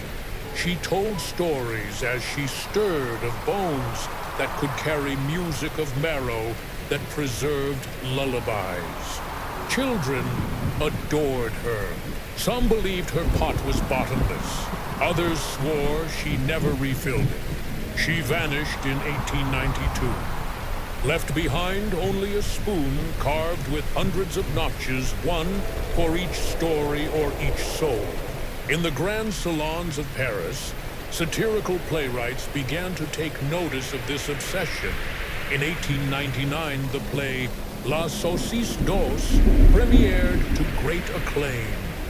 A farcical tale of a nobleman who believes that boiling the bones of his ancestors will give him eternal life. But instead, he becomes haunted by their bickering voices every time he opens the lid. The message was clear. The dead are not ingredients. And yet, the laughter came with unease. Because behind every satire is a little truth. By the turn of the 20th century, bone-based remedies had been largely pushed aside by modern science. But the myth never died. Even in the 1930s, advertisements in American newspapers claimed, "Revitalize your blood with bone marrow tonic, infused with organic ox bone and the wisdom of old Europe." Bottles sold for 50 cents. Some swore by it. Others fell ill. The FDA shut most of them down, but collectors still find those bottles half full. Labels, faded promises, bold as ever. What then do we make of the charlatans? Were they villains? Visionaries, con men with a flair for the dramatic. Perhaps all of the above. But more than anything, they reveal this. There has always been a hunger for something more. Not just nourishment, but meaning. A belief that somewhere in the quiet spiral of a bone lies a secret, a cure, a key. And if someone says they found it, we listen, even if we shouldn't. even if the broth tastes like lies.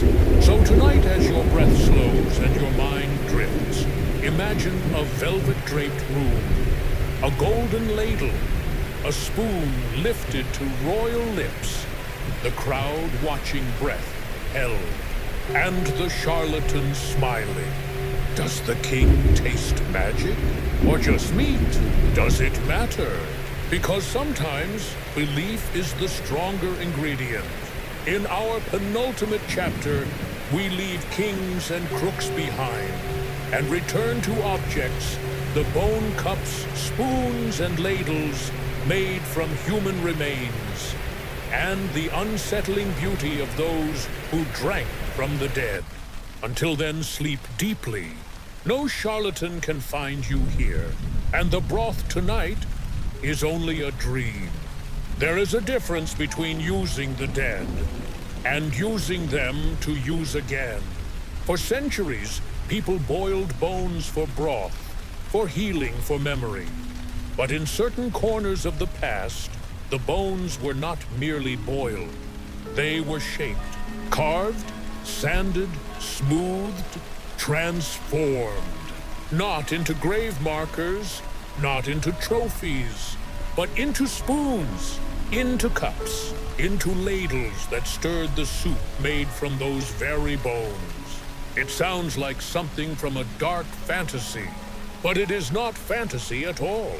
Let us begin in medieval Bavaria, in a forest monastery known as Kloster Eberwald, founded in the late 12th century.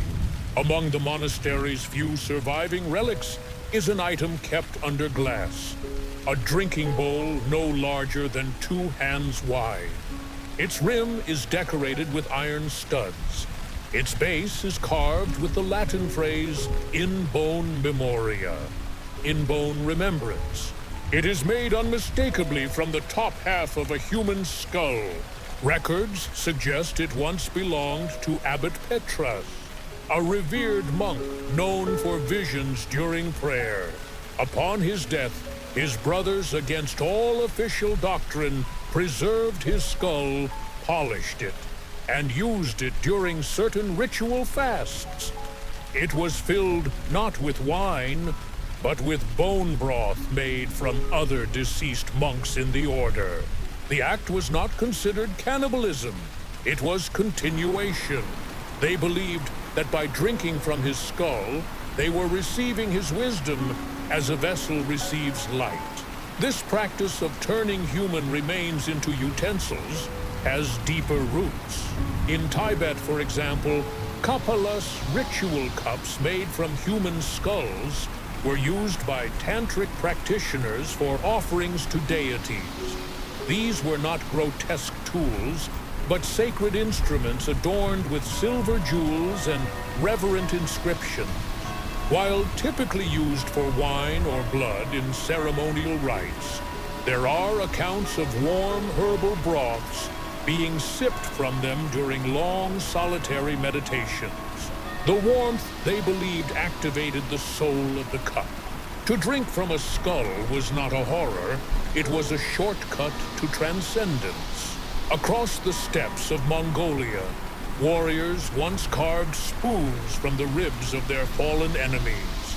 There was no shame in it. A warrior's strength was thought to remain in the bone. Eating with such a spoon was a declaration not of dominance, but of absorption. You became the warrior you fell. One traveler in the 15th century recorded, "They say the rib makes the broth richer. They say it teaches the tongue to be braver." Some wore the spoons around their necks. Some never used them at all, just held them at night, like a talisman.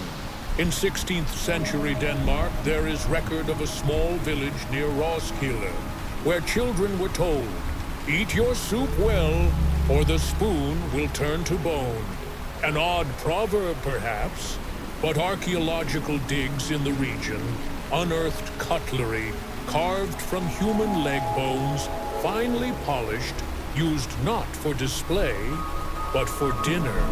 These were likely famine years. Bones were scavenged from shallow graves, shaped into tools and used without ceremony. When asked, a descendant of the region told researchers, "We do not speak of the bone spoons, but we remember how long they lasted." There is something haunting in the idea of a spoon, made from the very thing that once used spoons. A hand becomes the handle. A thigh bone becomes the stirrer. A tooth is set into the bowl's rim. Functional, durable, and deeply symbolic. It is as if the past refuses to remain silent and chooses instead to serve. In Victorian England, a woman named Esther Bellamy, a collector of curiosities, was known to own a full tea set carved from repurposed remains. Her favorite piece, a bone ladle said to be made from the pelvis of a soldier who died at Waterloo. She claimed it gave her broth a melancholic depth. Many thought her mad, but visitors often described a strange quiet in her parlor, as if the spoons were listening, as if the bowl remembered the mouth. In early Slavic lore, particularly in the rural areas of Poland and Ukraine, there are stories of Kościowa Łyżka, the bone spoon. Families would carve one from the femur of a deceased elder, usually a grandmother or wise woman. But it wasn't for eating, it was for tasting. When broth was nearly done, the bone spoon would be dipped once. If the flavor was true, the broth was finished. If not, they'd whisper to it, "Tell me, Babshia, what did I forget?" The bone would not answer, of course, but the cook would always know. To shape the dead into tools is not just to recycle. It is to reframe, to say you still have purpose. You are not ashes. You are use. And in the warmth of broth, as your former shape fades into utility, you remain. Even today, echoes of this linger. Spoons carved from deer antler, bowls made from ox horn, handles shaped like femurs sold as novelties. But the intent has shifted. No longer reverent, often ironic. Yet somewhere in a museum, a spoon of human bone lies behind glass. Still intact, still shaped to stir. And when the light hits it just right, it almost shines. Tonight, as you drift to sleep, picture this: a kitchen of stone, a pot bubbling softly, and beside it, a spoon, pale, worn, smooth-shaped by hand. It once held marrow, now it holds soup.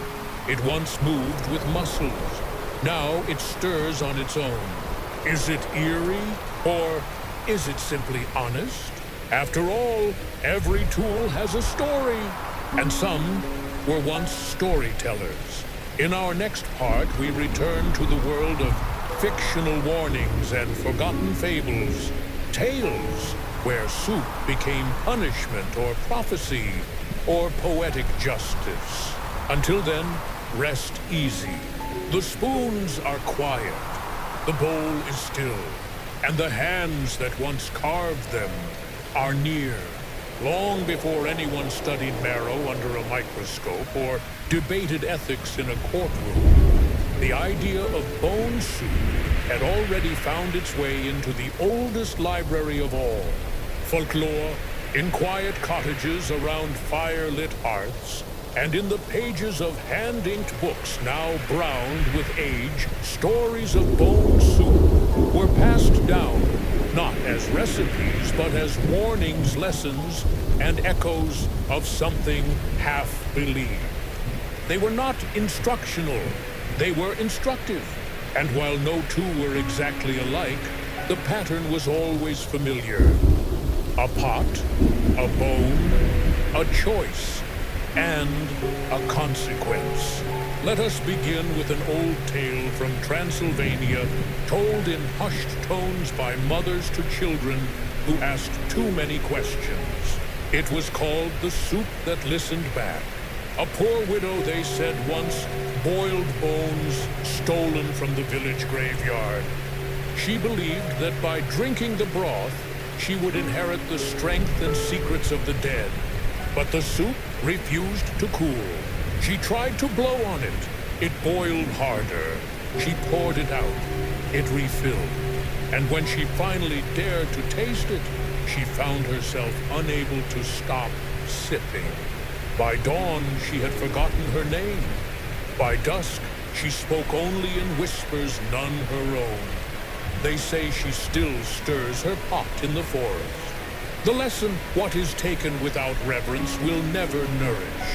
From rural Japan comes the strange tale of a bowl for every bone. In it, a proud samurai loses his family in a raid and buries their bones beneath his house. Each night he lights incense and prepares soup for them, placing a bowl on the floor above each grave. One evening, as winter howls, a traveler knocks begging for warmth. The samurai, torn between duty to the living and devotion to the dead, offers his guest a single bowl. That night, the house moans. A crack appears in the ceiling. And the next day, the traveler is gone. But so are the bones. The samurai finds only the bowls all empty, all steaming. The fable ends simply. The dead do not mind sharing, but they never forget being second. In northern Russia, a fable known as the Bone Ladle of Baba Zoya warns against false kindness. Zoya, a cunning herbalist, convinces neighbors she can summon blessings by boiling their ancestors' bones in her sacred pot. They bring her relics, believing in miracles. But instead of prayers, Zoya profits selling the broth to merchants and soldiers. One night, her ladle snaps in half. The pot tips. The broth hisses, and the bones scream. Her tongue is turned to ash, her hands to bark. And in the wind outside her ruined hut, it is said you can hear the whispered chant. What you stir in greed, you sip in silence. Not all tales are warnings. Some are strange forms of comfort. In Andean folklore, there is the lullaby story of Mama Hueso, Mother Bone. She is a gentle spirit who gathers the scattered bones of lost children, assembles them tenderly, and boils them in starlight broth. From the pot she ladles warmth not into mouths, but into hearts. Children who cry in their sleep are said to be sipping from her ladle. Those who wake calm with no memory of sadness are believed to have been visited by her. Parents whisper, Mama Hueso remembers. You are never truly lost. And then there's the old French tale of Le Mendiant et la Marmite, the beggar, and the bone pot. In this story, a wandering beggar carries a small pot and asks for bones, not gold, not bread, just the discarded bones from butchers and kitchens. He boils them over campfires, always alone. One day, a proud baron mocks him and demands to taste the beggar's filthy brew. The beggar serves him a spoon. The baron sips and instantly begins to weep. He remembers his first dog, his mother's, singing the kiss he stole as a boy, and the brother he betrayed. The baron flees, leaving behind his sword and his pride. The beggar simply stirs. The fable ends. Only a broth made from what's forgotten can make you remember. These fables survive, not because they were true, but because they were true enough. They turned bone soup from a fringe act into a moral mirror, reflecting the motives of those who made it. Was it brewed in grief? Then it carried sorrow. Was it stirred in love? Then it brought memory. Was it made with greed? Then it carried consequences. Even the pot itself was symbolic, a closed world where all intentions boiled together and rose as steam, honest and inescapable. Today, we rarely tell such tales, but traces remain. A parent says, "Be careful what you wish for." A child says, "This soup tastes like a story." A stranger says, "My grandmother could bring back your appetite and your regrets." All fables in disguise, all carrying the scent of something older than recipe. So tonight, as sleep approaches, let a story boil gently on the back burner of your thoughts. Imagine a pot not large but heavy, a single bone within, and someone kind or clever or cruel stirring, slowly watching what rises. And remember, not all stories are told aloud. Some are sipped, some are swallowed, some are passed from spoon to soul. In the final chapter of this strange and simmering journey, we return at last to the present, where the myths, legends, medicines, and mistakes all simmer together, and where bone broth in all its bizarre and beautiful forms is still boiling. Until then, sleep softly. Let the pot bubble low. And if you dream of soup tonight, listen closely. The fable might be about you. The fire is nearly out now. The pot has bubbled for hours, days, really through myth and medicine, superstition and scandal. Through temples and kitchens, charlatans and monks, through sorrow, silence, and steam. And yet, it still simmers. Bone soup, in all its strange forms, has never truly left us. Because what it represents at its deepest, most honest level is something every culture, every family, and every solitary human being understands. The hunger to hold on, to memory, to meaning, to life, to the ones we've lost. And in the quiet rituals of bone and broth, we find a way to say, not yet, not completely, not forever gone. Today, if you walk into any trendy cafe or health food shop, you might see it bone broth rebranded. Now served in sleek ceramic mugs laced with turmeric and collagen peptides. Marketed as detoxifying, beautifying, nourishing. No longer whispered about in the corners of monasteries or boiled over fire pits in mountain caves. Now it's $9 a cup. It promises glowing skin, better digestion, stronger joints. And yet, somewhere in the steam rising from those minimalist cups, the old stories still live. You may not be sipping the boiled femur of a saint or the ceremonial broth of your great-grandfather, but the act remains. We still drink the past. We still stir what came before, hoping something in it will warm us now. And while the science today speaks of amino acids and gelatin, it dances very close to what the old ones always knew. That within the marrow lies something sustaining, not just physical but emotional, not just healing but human. Ask any elder what their grandmother gave them when they were sick. Ask anyone grieving what they crave when the world is cold. It's never a salad. It's never a shake. It's soup. Always soup. And very often, bone soup. Of course, we no longer boil human bones. We no longer carve utensils from tibias or whisper to ribs before sipping. But we still keep teeth in drawers, locks of hair in envelopes.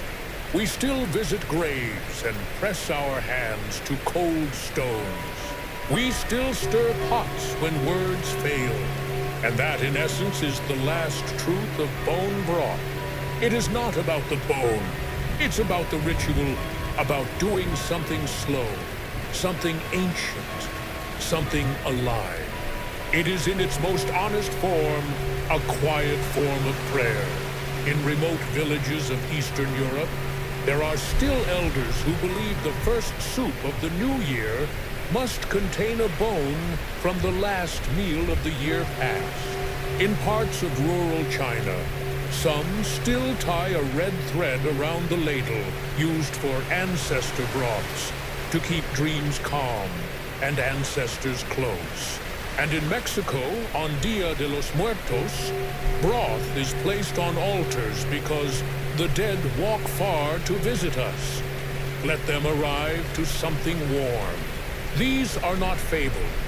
These are Tuesday afternoons for some, and they remind us that even in the age of screens and algorithms, a pot still simmers somewhere watched with quiet love, filled with a story no one wrote down.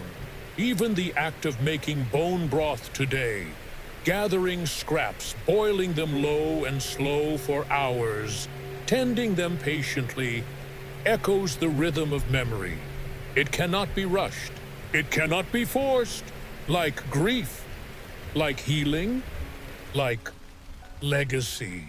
You wait, you skim, you stir, and then slowly, something clear rises from what was discarded. Something nourishing from what was broken. Something warm from what was cold. That's not cooking. That's alchemy. So as we close the lid on this long, strange tale, these 16 simmering chapters of teeth, marrow, saints, witches, spoons, and dreams, perhaps we've reached the most important understanding of all. Bone soup was never meant to be understood, only respected. It's not just what's in the pot, it's who it reminds you of, what it calls back, what it lets you say without saying. And maybe one night, not far from now, you'll find yourself stirring a pot. Not for health, not for trend, just because something in you is quiet and aching. Just because someone you love isn't in the room anymore. Just because a memory came that wouldn't leave. And when that moment comes, you'll know. You're not alone in that kitchen. The past is there, sitting softly in the steam. And as the pot simmers, so do you. Thank you for staying with this story. Now sleep well. Let the spoon rest. Let the bones be still. Let your dreams drift gently as the last simmer fades and the fire goes out. I don't remember exactly when I first heard of soup made from human bones and teeth.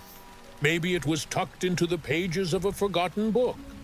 Maybe it was whispered in passing during a late-night conversation. But I do remember how it made me feel unsettled, yes, but also strangely quiet, strangely human. Because beneath the shock, the horror, the grotesque curiosity, there is something else. A softer, older question simmering below the surface. What are we really trying to keep when we won't let go? Over these 16 chapters, we've walked through forgotten villages, dim temples, alchemists' chambers, war zones, and kitchen hearths.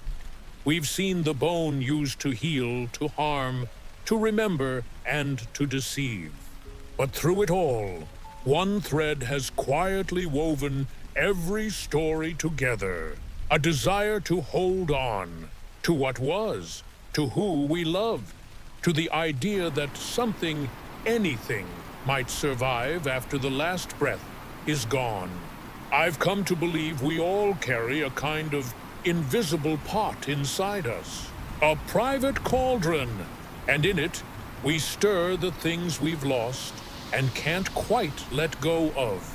Not real bones, maybe, but memories. The voice of someone we miss.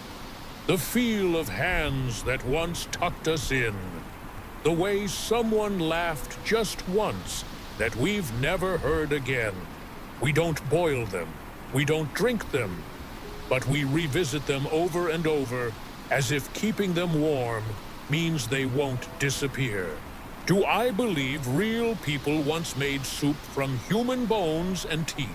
Some did. Some imagined it.